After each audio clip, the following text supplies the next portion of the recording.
Hello friends, welcome to knowledge shower. Topic of the day की series में आपका स्वागत है और आज हम डिस्कस करेंगे bill to increase the marriage age of women. बहुत ही इंपॉर्टेंट टॉपिक है और ये topic LLB entrance exam and other government exam के लिए बहुत ही ज्यादा इंपॉर्टेंट होने वाला है। इस टॉपिक में हम डिस्कस करने वाले हैं अभी रिसेंटली जो न्यूज है, इसके साथ साथ प्रेजेंट सिचुएशन क्या है regarding the marriage age of womens, idea क्या है इस बिल के पीछे और बैकग्राउंड क्या है, क्यों लेके आया गया है इस बिल को, प्रपोजल जो इस बिल में दिए गए हैं, करंट स्टेटस क्या है इस बिल का और ये बिल पास होने के बाद क्या इफेक्ट होने वाले हैं। सो हाय, आई एम शिवम पांड्यन। जिन्होंने भी अभी तक चैनल को सब्सक्राइब नहीं किया है तुरंत जाइए नॉलेज शावर को सब्सक्राइब कीजिए ताकि रेगुलर अपडेट्स आपको मिलती रहें। इसके साथ साथ हमारे सोशल मीडिया चैनल से भी जुड़े, इस पे भी हम रेगुलर अपडेट्स देते रहते हैं। लिंक मैंने डिस्क्रिप्शन बॉक्स में दे दिया है। एक इंपॉर्टेंट इन्फॉर्मेशन, हमने ऑनलाइन क्लासेस चालू की हैं DULLB, BHULLB and other law entrance examination के लिए और हमारा सिलेक्शन रेट बहुत ही अच्छा रहता है। आप हमें इस नंबर पे कॉन्टेक्ट कर सकते हैं ज्यादा जानकारी के लिए। चलिए अब बिना किसी डिले के वीडियो को स्टार्ट करते हैं। तो रिसेंटली अभी लोकसभा में एक बिल पुट फॉरवर्ड किया गया है regarding the increase in the marriage age of women और ये बिल बहुत ही ज्यादा इंपॉर्टेंट होने वाला है। इस बिल को डिस्कस करने से पहले मैं अभी प्रेजेंट सिनारियो आपको बताता हूं कि प्रेजेंट सिचुएशन क्या है। देखिए, अगर मैं मैरिज की बात करूं तो इंडिया में आज भी जो मैरिज और मैरिज एज की बात है वो पर्सनल लॉ से गवर्न होता है। इंडिया में मैरिजेज पर्सनल लॉ से गवर्न होती है। पर्सनल लॉ जैसे हिंदू पर्सनल लॉ, मुस्लिम पर्सनल लॉ, इनके पर्सनल लॉ से गवर्न होती हैं।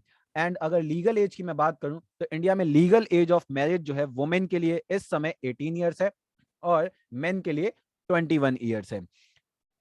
And according to section 4 of the special marriage act 1954, अगर मैं इसकी बात करूं अभी प्रेजेंट सिनारियो की, जो गवर्न करता है marriage age for special marriage, तो इसमें क्या है, मेल की 21 ईयर्स है एंड फीमेल की जो एज है वो 18 ईयर है और इसी को लीगल एज बोला गया है मैरिज का फॉर मेन एंड वुमेन।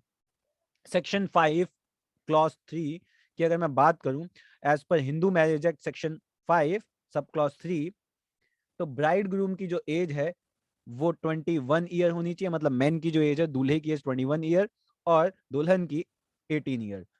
ये as per the legal as they रखी है। वेयर अगर मैं मुस्लिम लॉ की बात करूं तो अभी भी एट प्रेजेंट प्यूबर्टी की बात होती है कि प्यूबर्टी अगर उसने अटेन कर ली तो मैरिज वो कर सकती है।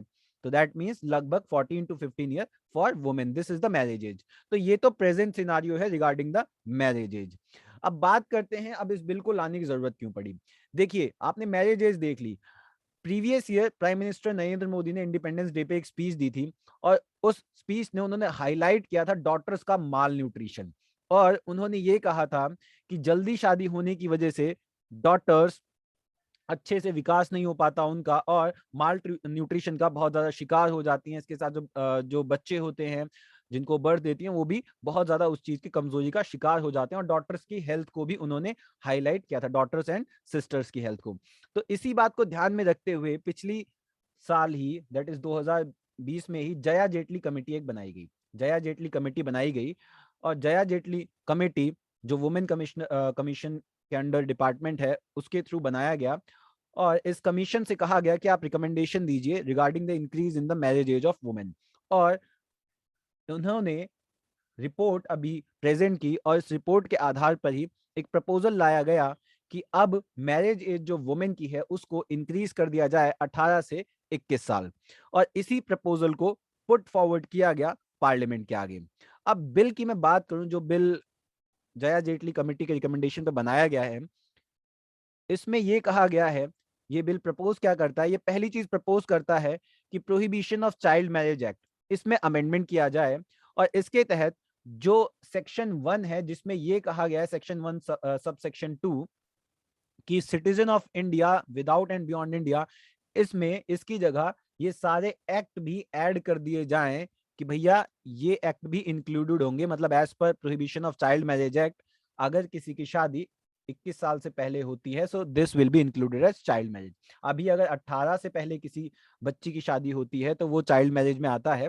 लेकिन अब एज पर न्यू लॉ ये सबसे इंपॉर्टेंट अमेंडमेंट है सेक्शन 1 में कि भैया अब 21 साल हो जाएगी। अगर 21 साल से कम में शादी होती है तो चाइल्ड मैरिज में आएगा। पहला अमेंडमेंट ये किया गया है। दूसरी बात जो ये बिल प्रपोज करता है, it brings women at par with women, par with men. मतलब क्या है, देखिए, as per the legal as की अगर मैं प्रेजेंट सिनारियो की बात करूं तो मेन की लीगल एज 21 है और वुमेन की मैरिज एज 18 ईयर है। तो ये बिल ये चाहता है कि जैसे मेन की एज 21 है वैसे ही वुमेन की एज भी 21 कर दिया जाए और यहाँ पे इक्वालिटी मेंटेन की जाए और मेन एंड वुमेन को बराबरी से तवज्जो दिया जाए। तीसरी बात जो इस बिल में कही गई है कि prohibit child marriage irrespective of any law custom usage practice. So basically क्या है, चाइल्ड मैरिज को प्रोहिबिट किया जाए। चाइल्ड मैरिज चाहे किसी कस्टम से भी क्यों ना गवर्न होते हो, किसी पर्सनल लॉ से भी क्यों ना गवर्न होते हो, इन सबको प्रोहिबिट किया जाए और अब लीगल एज जो है वो 21 ईयर्स कर दी जाए वुमेन की, ताकि इसका फायदा सबको मिल सके। चौथी बात क्या कही गई है इस बिल में, declare that provision of all act shall have overriding effect. मतलब क्या है, मतलब यह है कि ये जो नया बिल है वो उसका ओवरराइडिंग इफेक्ट होगा, जितने भी कस्टम हैं, लॉज हैं, यूसेज हैं और जितने भी प्रैक्टिस इस देश में चल रहे हैं पर्सनल लॉ का या किसी अदर कस्टमरी लॉ की, वो सारी हट जाएंगी और ये जो लॉ है इसका ओवरराइडिंग इफेक्ट होगा ऑन अदर लॉ, जैसे क्रिश्चियन लॉ हो गया, हिंदू लॉ हो गया, पारसी लॉ हो गया, मुस्लिम पर्सनल लॉ हो गया। सो ये जितने भी लॉज हैं इन सब पे, फॉरेन मैरिज एक्ट जो हो गया, इन सब पे ओवरराइडिंग इफेक्ट हो। ये बात कही गई चौथी बात। पांचवी बात इस बिल में क्या कही है, consequential amendment to other laws. इसके साथ साथ जो अदर लॉज हैं उन पे भी अमेंडमेंट किया जाए ताकि मैरिज एज को इंक्रीज किया जा सके। और इसके एप्लीकेशन की जो बात है वो भी इस बिल में कही गई है कि इस बिल को जो अप्लाई हो, पास अभी कर दिया जाए और 2 साल का समय दिया जाए ताकि सारे लोग, जो आम जनता है, इसको समझ सके 2 साल के अंदर, और 2 साल के अंदर इसको इफेक्टिवली आप इसका काम करवा सके, दैट मीन्स इसको लागू कर सके। सो 2 साल का टाइम पीरियड दिया जाए। So this is something which is proposed in this very important bill.